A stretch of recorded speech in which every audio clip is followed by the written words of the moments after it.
यह खूंखार दिखने वाला बाघ समुद्र में कूद गया और कुछ पकड़ने की कोशिश करने लगा। एक तरफ खड़ा आदमी यह देखकर हंसने लगा, लेकिन उसे क्या पता, बाघ एक चक्कर लगाने के बाद सीधा उसकी ओर तैरने लगा। आदमी के चेहरे की हंसी एक पल में गायब हो गई। वह घबराकर तेजी से लाइफ बोट में कूद गया। बाघ नाव पर चढ़ना चाहता था, लेकिन चिकनी सतह की वजह से उसे पकड़ नहीं मिल पाई। तभी आदमी को नाव में एक कुल्हाड़ी मिली।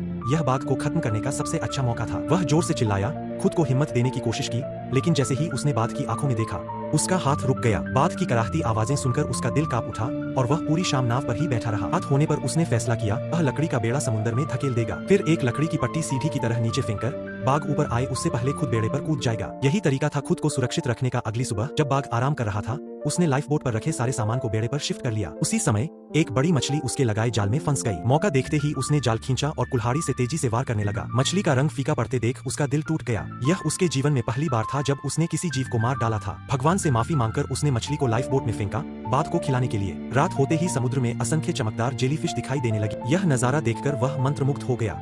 अचानक एक विशाल व्हेल पानी से बाहर उछली, उसके टकराने से पूरी नाव पलट गई। सारा खाना और पानी समुद्र में गिर गया। अब इस अनंत समुद्र में ना खाना था, ना मीठा पानी, सिर्फ मौत का इंतजार कर रहा था। भूखा बाघ फिर से डरावनी निगाहों से उसे घूरने लगा। उसी समय एक उड़ने वाली मछली उसके चेहरे पर आ गिरी। वह तुरंत मछली उठाकर बाघ को दे देता है, लेकिन अगले ही पल सैकड़ों उड़ने वाली मछलियां उनकी ओर आती है। अचानक किस्मत खुल गई। एक इंसान और एक बाघ दोनों मछलियां इकट्ठी करने लगते हैं। बाघ ने एक बड़ी मछली पकड़ ली। यही मौका था अपना दबदबा बनाने का। वह लकड़ी की छड़ी लेकर बाघ के सामने खड़ा हो गया।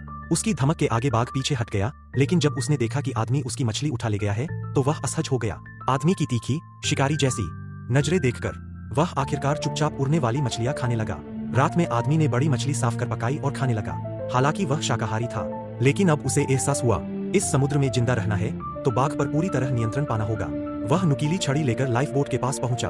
उसे करीब आते देखकर बाघ डर के मारे कांपने लगा और धीमी गर्जने लगा, लेकिन उसने बाघ को एक टुकड़ा मछली का दिया ताकि बाघ उसकी नीयत समझ सके। फिर एक टुकड़ा और। धीरे धीरे वह बाघ को अंदर लुभाने लगा। आखिरकार थोड़ी सख्ती और थोड़ी दया के बीच बाघ शांत हो गया। वह पूरी तरह काबू में आ गया। दिन गुजरते गए। आदमी ने अपने बेड़े पर छाया के लिए कपड़ा लगाया, डायरी लिखने लगा, छड़ी से शार्क दूर भगाने लगा, बारिश का पानी जमा करता और बाघ को गाना सुनाकर उसे शांत रखता। एक दिन उन्हें डॉल्फिन का झुंड दिखाई दिया। दूर एक बड़ा जहाज भी दिखा। उसने फौरन सिग्नल गन से सहायता मांगी, लेकिन जितनी भी कोशिश की, जहाज ने उन्हें नहीं देखा। फिर दिन गुजरते गए। अब एक आदमी और एक बाघ मानो पुराने दोस्त बन चुके थे, लेकिन अचानक मौसम बदल गया। भयंकर तूफान आ गया। उसकी डायरी उड़ गई। बाघ खड़ा भी नहीं हो पा रहा था। बिजली की गड़गड़ाहट से वह बुरी तरह डर गया। यह देखकर आदमी टूट गया। वह आसमान की ओर चिल्लाता रहा। एक विशाल लहर ने उसे समुद्र में फेंक दिया। किसी तरह वापस नाव पर चढ़ा तो देखा, बाघ कांपता हुआ बैठा था। वह दौड़कर नाव को ठीक करने लगा। उम्मीद थी कि इससे बाघ को थोड़ी राहत मिलेगी। कितना समय बीत गया पता नहीं।